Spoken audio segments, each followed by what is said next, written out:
warning to our viewers. What you are about to watch is a true story. The following program contains content that some viewers may find disturbing.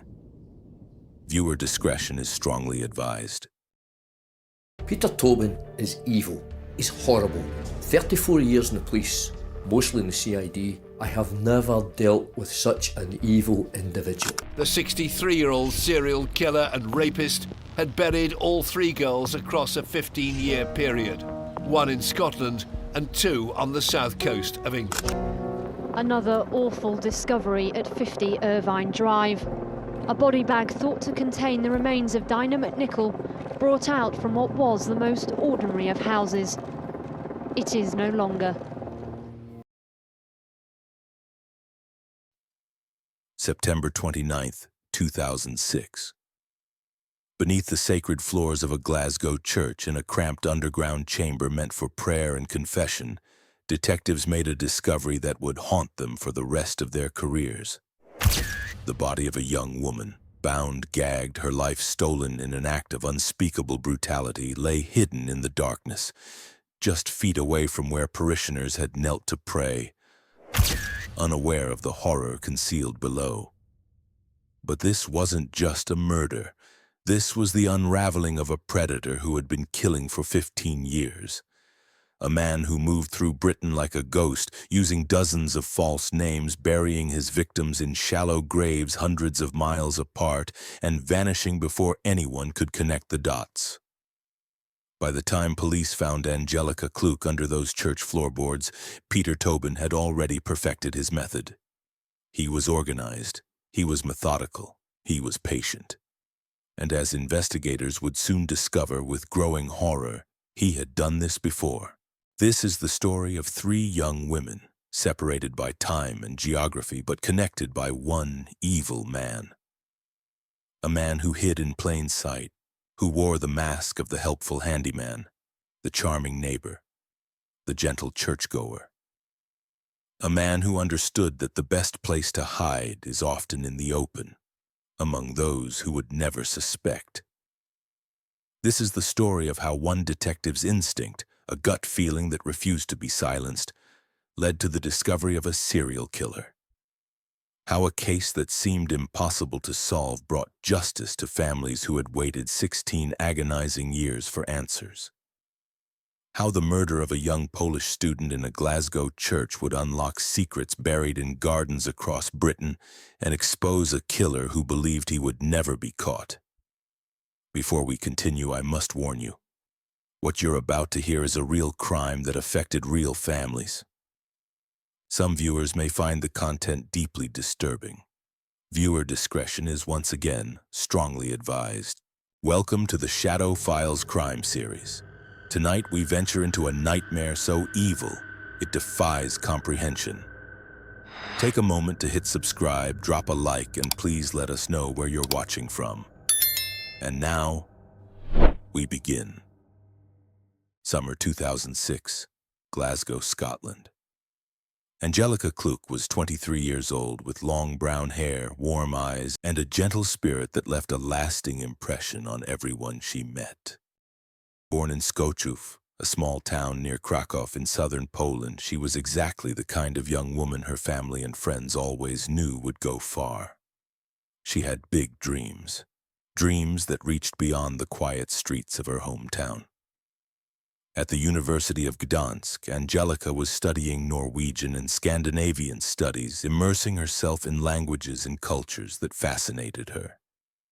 She was bright, dedicated, the kind of student who took her education seriously because she understood it was her ticket to a bigger world. But university wasn't cheap, and Angelica was determined not to burden her family. So every summer she made the journey to Glasgow, where her older sister had made a home, and where Angelica felt welcomed, safe, and loved. Glasgow became her second home.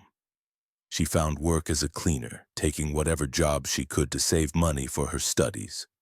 The work was hard, but Angelica never complained. She was devoutly Catholic, raised with values of hard work, humility, and service to others. When Father Jerry Nugent, the parish priest at St. Patrick's Church in Anderston, offered her a room in the parochial house in exchange for cleaning duties, it seemed like the perfect arrangement. A safe place to stay, meaningful work, and a community that embraced her. Those who knew Angelica described her as kind beyond measure, trusting. The type of person who always saw the best in others even when perhaps she shouldn't have. She had a gentle spirit, a genuine warmth that drew people to her. She loved Glasgow, the energy of the city, the independence she felt, the sense of purpose that came with earning her own way. She would walk through the streets with a sense of wonder, telling her sister about her plans, about the degree she would finish, about the life she would build.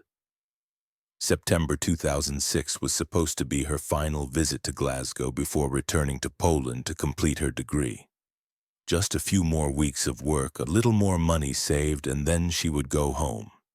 She had her whole future ahead of her, a future that would be stolen in the most unimaginable way.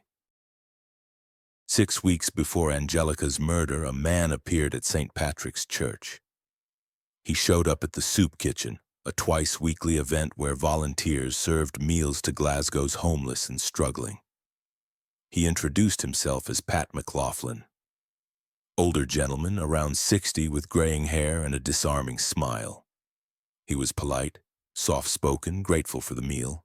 He told the volunteers he was down on his luck, homeless, just looking for a bit of kindness in a harsh world. But there was something about him that made people want to help, something charming. He began showing up every single day, not just for meals, but offering to help around the church. Small repairs, odd jobs, whatever needed doing. Father Nugent, the parish priest, was impressed. In a world where so many people only take, here was a man willing to give back, despite having so little himself. Father Nugent would later describe Pat McLaughlin as a godsend. Pat McLaughlin seemed harmless, friendly, the kind of older man you'd see fixing things in any neighborhood, always with a kind word and a willingness to lend a hand. Angelica befriended him almost immediately. She saw him as someone who needed help, someone down on his luck who deserved compassion. She had no reason to think otherwise. They worked together often. She would assist him with various projects around the church, painting, cleaning, small repairs. She even joked that he was her wee apprentice when they tackled jobs together, though in truth he was the one with all the experience. To anyone watching, they seemed like an unlikely but heartwarming pair. A young student and an older handyman, two people from different worlds, brought together by circumstance and kindness. But Pat McLaughlin wasn't who he claimed to be. His real name was Peter Tobin, and by the time he arrived at St. Patrick's Church in the summer of 2006, he had already destroyed lives. He was a convicted sex offender, sentenced in 1994 to 14 years in prison for the rape and sexual assault of 2 young women. He'd been released in 2004, required to register his whereabouts with police as a condition of his release. But in 2005, Tobin had moved without notifying authorities. An arrest warrant had been issued. Police had lost track of him. And now, under a false name, he was living and working in a church, trusted by a priest, befriended by a vulnerable young woman who had no idea of the danger she was in. September 24th, 2006. Angelika Kluk was last seen alive, helping Peter Tobin paint a shed at St. Patrick's Church. 5 days later, on September 29th, Angelica failed to show up for work. It was completely out of character. She was reliable, responsible, always where she said she would be. Her sister grew worried. The church staff grew worried. Something was wrong. Police were called. They began asking questions, trying to piece together Angelica's last known movements. They spoke to Pat McLaughlin. He was cooperative, gave a statement, seemed concerned, said he'd been working with her, hadn't seen her since that day they painted the shed together. The officers took his information and continued their search. and then Pat McLaughlin disappeared. Suddenly, the helpful handyman was nowhere to be found. He'd left the church, vanished without a word. That's when alarm bells started ringing. Police returned to St. Patrick's, this time with a more urgent mission. If Pat McLaughlin had fled, there was a reason. They searched the church thoroughly, every room, every closet, every corner. And then, a forensic expert noticed something. An imperfection in the floor of the chapel, something that didn't quite fit. Further inspection revealed a hatch concealed beneath the floorboards. The hatch led to an underground chamber, a small vault-like space near the confessional box, a place meant for prayer, for seeking forgiveness, for finding peace. And there, in that sacred darkness, they found Angelika Kluk.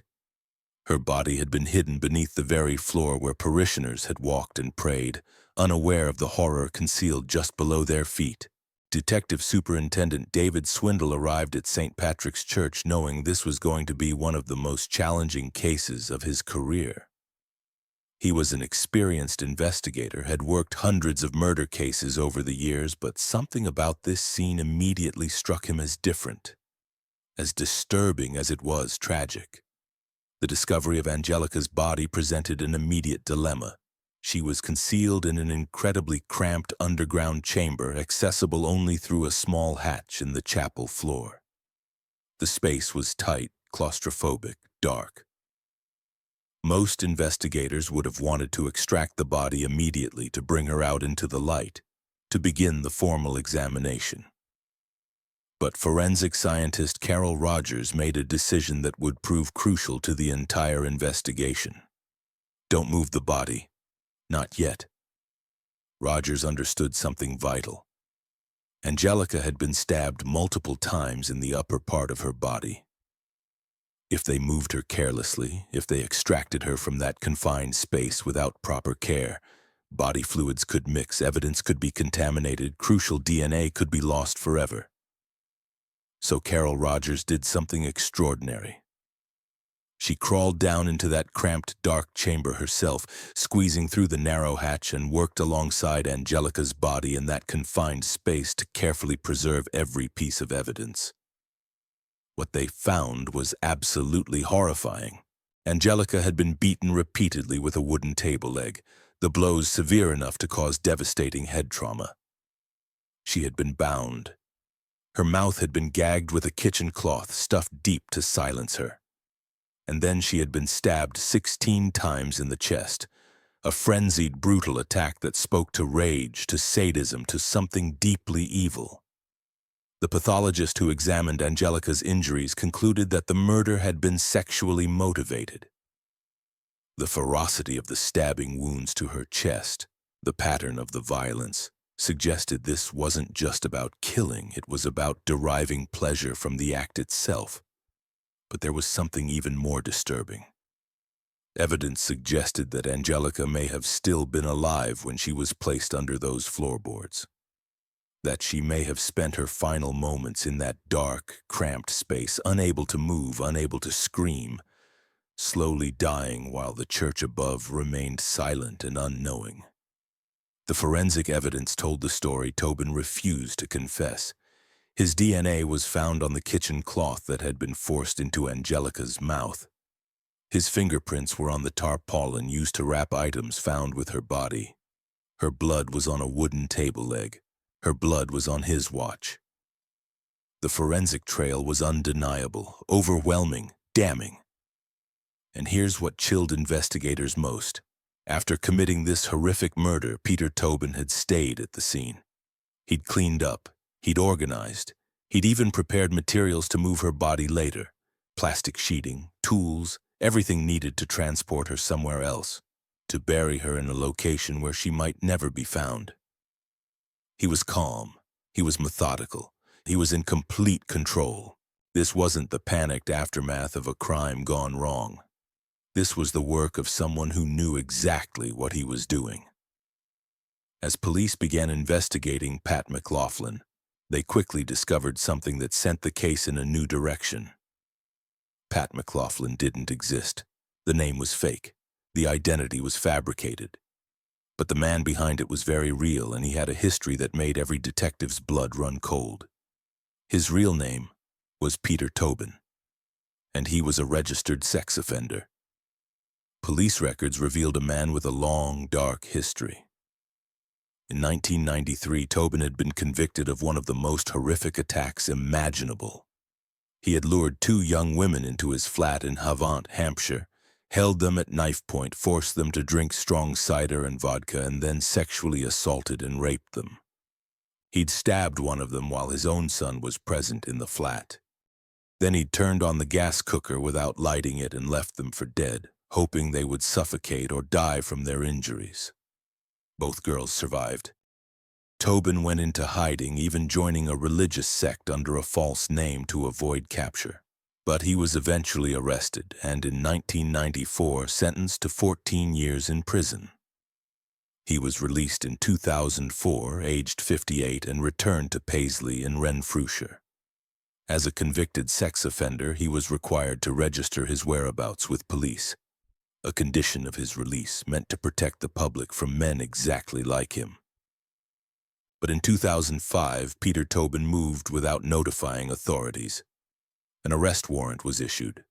Police lost track of him, and now they knew where he'd been, living under a false name in a Glasgow church, trusted by a priest, befriended by a vulnerable young woman who had no idea of the monster hiding behind that charming smile. Police released Tobin's photograph to the media. His face appeared on television news broadcasts, in newspapers, on wanted posters across the country. A nationwide manhunt was launched. Where was Peter Tobin? Where had he fled? The answer came from an unexpected source, a hospital in London. Tobin had admitted himself to a medical facility under yet another false name, James Kelly, claiming a fictitious complaint, seeking treatment for an ailment that didn't exist. It was a calculated move, an attempt to blend in, to hide in plain sight while the heat died down. But one of the hospital staff members recognized him. She'd seen his face on the news, seen the appeals for information, and she immediately contacted police. Peter Tobin was arrested shortly thereafter, and when officers brought him into custody, what struck them most wasn't fear or panic or regret. It was his demeanor. Cool, defiant, showing absolutely no remorse. He gave nothing away, revealed nothing, expressed no emotion about what he'd done to Angelika Kluk. He was a man who believed he'd gotten away with murder before. And as Detective Swindle would soon discover, he was right. Detective Superintendent David Swindle couldn't shake the feeling. He'd been a police officer for decades, worked hundreds of murder investigations, seen things that would haunt most people for life. But something about Peter Tobin was different. Something about the Angelika Kluk case gnawed at him, kept him awake at night, refused to let him rest even as the evidence mounted and the case moved toward trial. It was the ferocity of what had been done to Angelica, the violence, the brutality, the sheer rage of it. But it was also the organization, the calm, the methodical way Tobin had concealed her body, stayed at the scene afterward, cleaned up, carried on as if nothing had happened. He'd sealed Angelica beneath the church floor with such precision, such careful planning. He'd even prepared to move her body later, had gathered the materials, thought through the logistics. This wasn't panic. This wasn't a crime of passion that spiraled out of control. This was someone who knew exactly what he was doing. Tobin was 60 years old when he murdered Angelica. And in Swindle's experience, people don't suddenly develop that level of control, that degree of forensic awareness, that calculating coldness at 60. The way Tobin had used false names, moved through the city undetected despite being a registered sex offender with an active warrant, the way he'd inserted himself into the church community and gained everyone's trust, these were the actions of someone who had practiced, someone who had refined his method over time. Swindle had a theory, and it terrified him. Peter Tobin had done this before. So even as the Angelika Kluk case moved toward trial, Swindle launched Operation Anagram, a massive, nationwide investigation into every aspect of Peter Tobin's life. His movements over the decades, his known addresses, his marriages, his jobs, his aliases. They would map his entire existence and cross-reference it with unsolved murders and missing persons cases across Britain. But Swindle kept it secret. He couldn't let the media know they were investigating Tobin as a potential serial killer. If that information leaked before Angelica's trial, it could jeopardize everything. Give the defense grounds for a mistrial, taint the jury pool, derail the pursuit of justice for a young woman who deserved it. May 2007. After a 6-week trial at the High Court in Edinburgh, the jury found Peter Tobin guilty of the rape and murder of Angelika Kluk. He was sentenced to life imprisonment with a minimum term of 21 years. In passing sentence, Judge Lord Menzies looked directly at Tobin and called him what he was: an evil man. But for Detective Superintendent David Swindle, the case was just beginning. Because his instinct had been right. Peter Tobin had killed before, and Operation Anagram was about to uncover secrets that had been buried for 16 years. February 10th, 1991. Bathgate, Scotland. Vicky Hamilton was just 15 years old, a schoolgirl with a bobbed haircut and a bright smile, navigating one of the most difficult periods of her young life. Her parents had recently separated, and the family was still adjusting to the pain and confusion that comes with that kind of upheaval. Vicky lived with her mother Jeanette and her younger twin siblings in Reading near Falkirk. But she'd spent that particular weekend with her older sister in Livingston, seeking comfort and normalcy in the midst of family turmoil. Sunday evening, she began the journey home. It should have been simple: a bus ride, a connection. Nothing complicated. But Vicky was unsure of the route. She found herself at a bus stop in Bathgate town centre, alone in the cold February night, eating chips from a paper bag, asking strangers for directions. Witnesses would later remember seeing her there, a young girl, clearly vulnerable, clearly lost, asking anyone who would listen, "How do I get home?" Vicky Hamilton never made it home. Her disappearance sparked one of Scotland's most extensive missing person investigations. Police searched, the community rallied, her family held on to hope even as days turned into weeks, weeks into months, months into years. But there was no trace of Vicky, no body, no answers. Just a terrible, suffocating silence. 2 years after Vicky vanished, her mother Jeanette died. The family said it was a broken heart. A mother who couldn't survive not knowing what had happened to her child. For 16 years, Vicky's case remained open, haunting investigators, tormenting her family, a mystery that seemed destined never to be solved. Until Operation Anagram changed everything. As Detective Swindle and his team mapped Peter Tobin's movements across Britain, one detail jumped out. In February 1991, Tobin was living in Bathgate, the same town, the same time, the same place where Vicky Hamilton was last seen. June 2007. Police descended on Tobin's former home in Bathgate, the house he'd occupied 16 years earlier. They searched every inch of that property, floorboards, walls, cupboards, and in the attic, hidden away in the darkness, they found a dagger. A knife that had been concealed for 16 years. Forensic testing revealed microscopic traces of DNA on the blade, Vicky Hamilton's DNA. But there was more. Back in 1991, when Vicky first disappeared, her purse had been found discarded near Edinburgh bus station. Police at the time thought perhaps she'd run away, that she'd left it behind deliberately. The purse had been kept as evidence all these years, and now, with advances in DNA technology, it was retested. The results were staggering. The purse contained saliva. Not Tobin's saliva, but that of his toddler son, Daniel. Tobin had given his young child Vicky's purse to play with. The little boy had put it in his mouth, not understanding what it was, not knowing it belonged to a girl who would never come home. In March 1991, just weeks after Vicky vanished, Peter Tobin moved from Bathgate to Margate, Kent, nearly 500 miles away. Former neighbors at the Bathgate house later told police they remembered something strange, a terrible smell that seemed to linger even after Tobin left. Vicky Hamilton hadn't run away. She'd been taken, and Peter Tobin had taken her with him when he fled Scotland. August 5th, 1991. Hampshire, England. 6 months after Vicky Hamilton disappeared, another young woman vanished. Dina McNichol was 18 years old, a sixth-form student from the small village of Tillingham in Essex. She was smart, independent, full of life, excited about her future. That summer, she and a male friend attended a music festival at Liphook in Hampshire, one of those carefree experiences that define youth, music, and friends and possibility. When the festival ended, Dinah and her friend began hitchhiking home, a common practice in those days.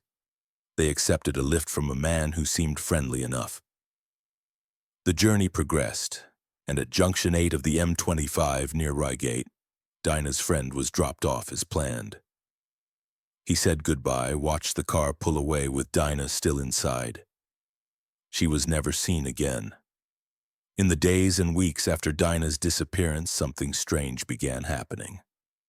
Money started being withdrawn from her building society account, regular withdrawals at cash machines across the south coast, Hampshire and Sussex, Hove, Margate, Ramsgate. This wasn't Dinah.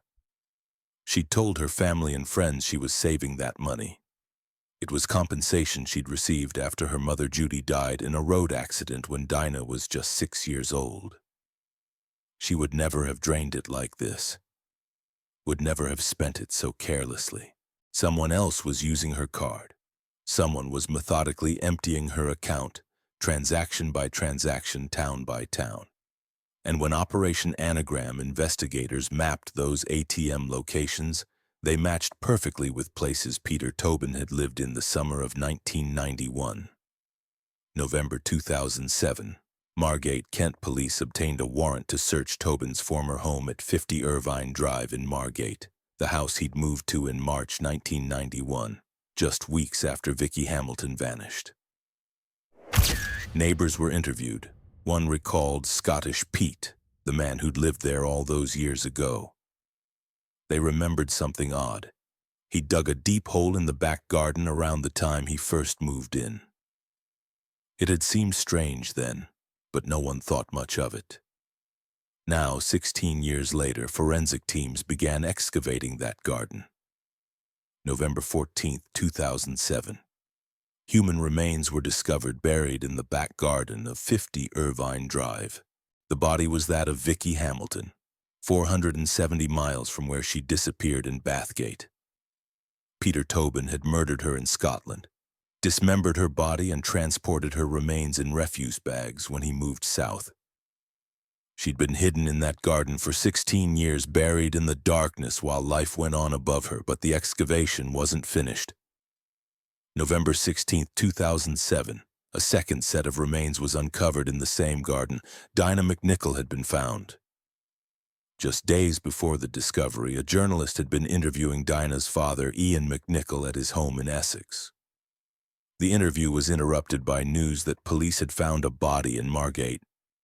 Ian, a man who'd spent 16 years in the most unbearable limbo a parent can experience, raised his hand, crossed his fingers, and said words that revealed the depths of his suffering. "Please be Dinah. Get us out of this misery." His prayer was answered. After 16 years, two families finally had answers. Two young women stolen decades ago were finally coming home. December 2008, the High Court in Dundee. Peter Tobin stood trial for the murder of Vicky Hamilton. Despite the mountain of evidence against him, his fingerprints on the refuse bags that had wrapped her body, his DNA on the dagger found hidden in his attic, eyewitness accounts of suspicious behavior in Bathgate in 1991, the forensic trail that connected him undeniably to her death. Tobin denied everything. His defense team tried to cast doubt, tried to suggest alternative explanations, but the evidence was overwhelming. The jury saw through every lie, every deflection, every desperate attempt to escape responsibility. After a month-long trial, Peter Tobin was found guilty of Vicky Hamilton's murder. The judge showed no mercy. In sentencing, he looked at Tobin and said, "You stand convicted of the truly evil abduction and murder of a vulnerable young girl in 1991, and thereafter of attempting to defeat the ends of justice in various ways over an extended period. Yet again you have shown yourself to be unfit to live in a decent society. It is hard for me to convey the loathing and revulsion that ordinary people will feel for what you have done." Peter Tobin was sentenced to life imprisonment with a minimum term of 30 years. The judge stated that if it had been within his power, he would have made that sentence run consecutively to the 21 years Tobin was already serving for Angelica's murder. 1 year later, December 2009, Chelmsford Crown Court. Peter Tobin's trial for the murder of Dina McNichol was brief, shockingly brief. The evidence was so damning, so irrefutable that the defense offered no evidence whatsoever. The jury deliberated for less than 15 minutes before returning a guilty verdict. This time, Peter Tobin received a whole life order. He would never be released. He would die in prison. 3 young women, 3 families destroyed. 3 life sentences. Justice, at last, had been served. But Detective Swindle and the Operation Anagram team knew something that haunted them. Peter Tobin had killed more than 3 women. The investigation eventually examined up to 1,400 lines of inquiry, spanning decades and covering the entire United Kingdom. What they discovered was chilling. Over the course of his life, Peter Tobin had used up to 40 different aliases. False names, fake identities, a constantly shifting persona that allowed him to disappear and reappear at will. He moved constantly: Brighton, Margate, Portsmouth, Bathgate, Paisley, Coventry, London. Never staying in one place long enough for patterns to emerge, for suspicions to solidify. He was married 3 times. All 3 of his ex-wives, when interviewed by police, gave eerily similar accounts. A charming, well-dressed man who swept them off their feet, only to reveal himself as a violent, sadistic psychopath once the mask slipped. All 3 marriages ended with the women fleeing in fear for their lives. And then there was the jewelry. When Tobin was arrested after Angelica's murder, police found 32 pieces of jewelry in his possession. Rings, necklaces, bracelets, items that clearly didn't belong to him. Forensic analysis revealed DNA profiles on some of those pieces. DNA from women who have never been identified. Detective Swindle believed these weren't just random stolen items. They were souvenirs, keepsakes from terrible acts that may never be fully understood. Operation Anagram investigated potential links to other unsolved cases. Louise Kay, an 18-year-old who disappeared from Beachy Head in Eastbourne in 1988. Jessie Earle, a 22-year-old whose body was found in 1989, 9 years after she vanished from the same area. Dozens of other missing women and unsolved murders spanning the late 1960s through the 2000s. In prison, Tobin reportedly boasted to other inmates that he'd killed 48 people. Whether that number was true or the grandiose lie of a narcissist seeking notoriety, detectives couldn't say, but they believed he'd killed more than the 3 women he was convicted of murdering. The problem was this: Peter Tobin was forensically aware, careful, and strategic. He targeted the vulnerable, people staying in hostels, visiting homeless shelters, frequenting churches and transient communities. People who, if they went missing, might not be reported for days, weeks, or ever. People society too often overlooked. Detective Swindle said it plainly.